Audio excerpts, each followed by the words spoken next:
Assalamualaikum warahmatullahi wabarakatuh. Kami dari kelompok 1 kelas R001 akan menjelaskan mengenai pohon kelapa sawit, pohon kelapa, dan pohon karet. Sebelumnya kami akan memperkenalkan diri. Saya Fadil Muhammad Rizky, NIM 29.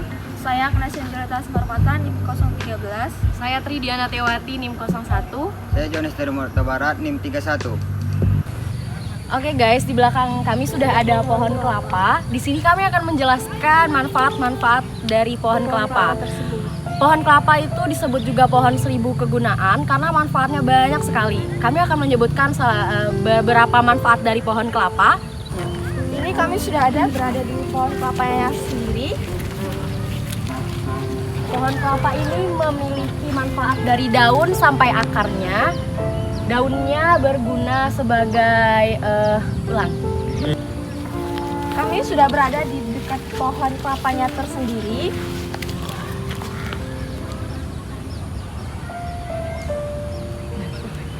Banyak yang bisa dimanfaatkan dari pohon kelapa ini, mulai dari batang hingga ke daunnya. Mulai dari batang dapat digunakan sebagai bahan baku perabotan seperti meja hingga bingkai foto. Dan daunnya bisa digunakan sebagai obat luka bakar, sapu lidi, dan atap rumah.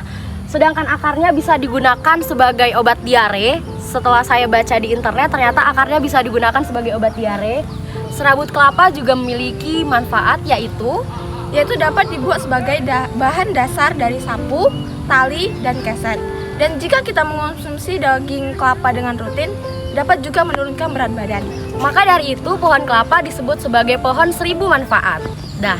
Selanjutnya kita akan membahas tentang kelapa sawit. Nah, yang akan dibahas oleh kami berdua, Fadil sama Morris. Nah, kelapa sawit itu sudah terkenal di Indonesia.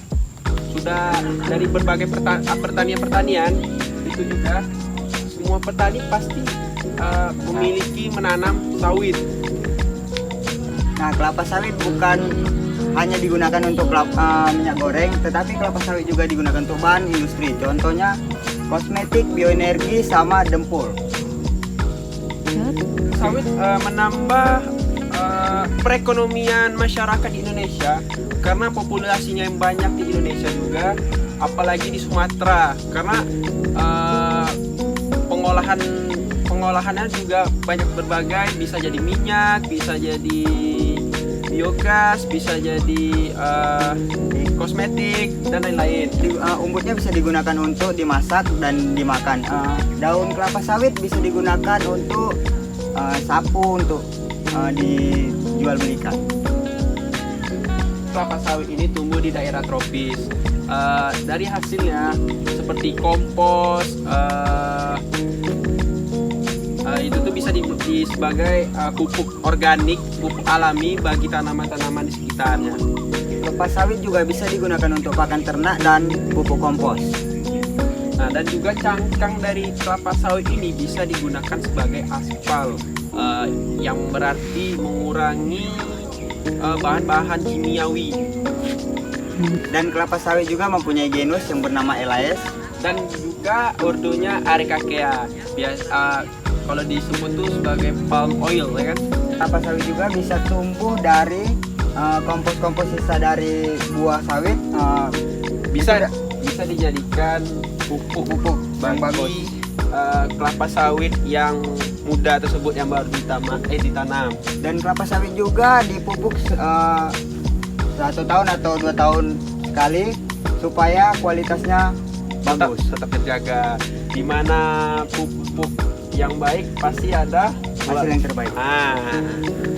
Di sini ada pohon karet. Kita akan membahas pohon karet.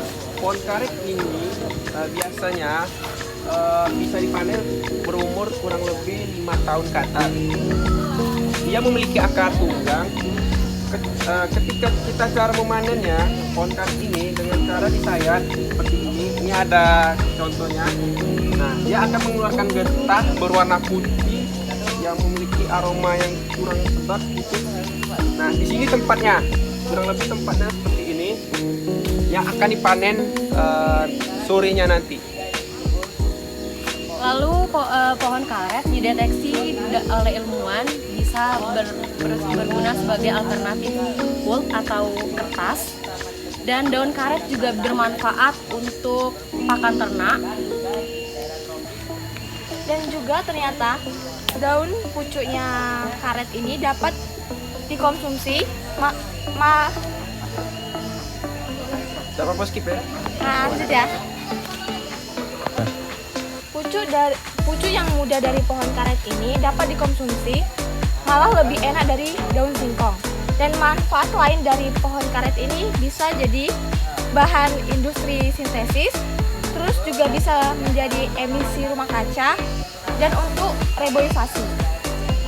Nah, pohon karet ini tidak digunakan untuk tidak juga digunakan untuk barang-barang mainan, tetapi digunakan sebagai kosmetik, membuat produk-produk kesehatan manusia, pupuk, dan juga barang-barang untuk menjamin kesehatan. Teman-teman, ini contoh hasil karet, tapi yang kami dapatkan sudah tidak layak lagi diproduksi. Jadi ini sudah hitam. Biasanya kalau baru diproses itu dia akan berwarna putih dan akan dipanen, dan akan seperti teman saya bilang menghasilkan bau yang tidak sedap. Oke.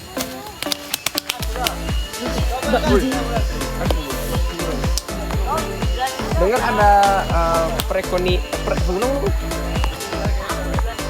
dengan ada perkebunan karet di Indonesia, masyarakat jadi bisa terbantu ekonominya dengan adanya karet. Dan juga karet ini sebagai contoh lain produksinya yaitu ban yang sangat dibutuhkan oleh masyarakat juga. Pohon karet ini bisa tumbuh di daerah manapun. Dia mudah sekali tumbuhnya. Tidak harus tanah yang seperti apa, tapi dia bisa tumbuh. Cuman memang waktu menghasilkan karetnya itu membutuhkan waktu yang lama. Lagi Cok.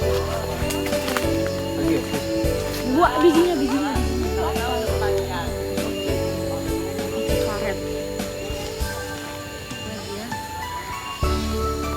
Nah, di sini kita dapat melihat biji karet. Biji karet ini bisa dapat diproduk menjadi sebuah makanan yang bisa dimakan. Dan juga mengandung banyak sekali protein dalam biji karet tersebut. Oke, apa lagi Cok? Udah. Penanaman karet harus juga ditanam dengan jarak sekitar 1 meter atau 1,5 meter, seperti menanam sawit tadi. Dia tidak bisa rantingnya tuh bertemuan, itu tidak boleh. Sudah dijelaskan bahwa pertumbuhan karet tidak boleh ditanam dengan jarak yang mepet, karena kalau ditanam dengan jarak yang mepet, produksi dan nutrisi yang dihasilkan itu akan berkurang. Ya, udahlah ya. Sekian penjelasan dari kami dari ketiga pohon tersebut. Terima kasih. Bye. Bye.